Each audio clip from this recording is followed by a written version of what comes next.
Det er en myte, at galakser ikke kan fjerne sig fra os med en hastighed, der er større end lysets. For at forstå galaksers vigehastighed er Hubbles lov vigtig at kende til.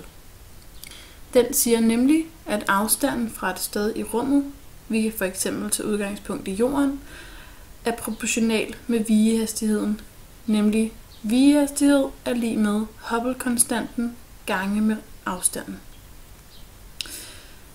Den sejlede myte siger så, at så snart denne her vigehastighed bliver lig lysets hastighed, vil den forblive konstant her, selvom afstandene stadig bliver længere.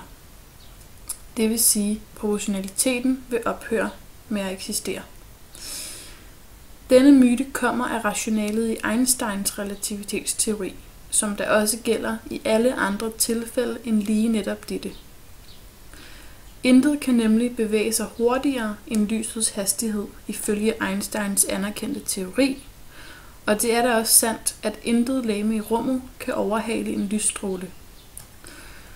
Men det afgørende ligger i, at universets ekspansion ikke sker i rummet, men af rummet. Den relative hastighedsgrænse bliver altså ikke overtrådt.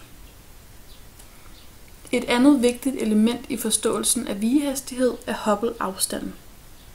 Overskrides denne afstand, vil vigehastigheden blive større end lysets hastighed, og man skulle derfor tro, at f.eks. en udsendt foton hinsides denne afstand aldrig vil kunne nå os.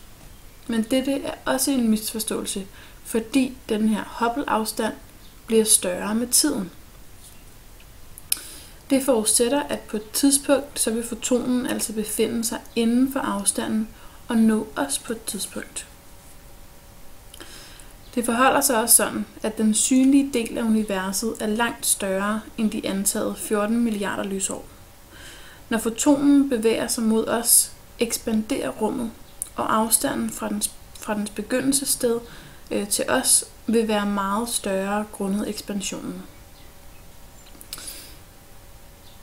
Galakser kan altså godt vige hurtigere end lysets hastighed.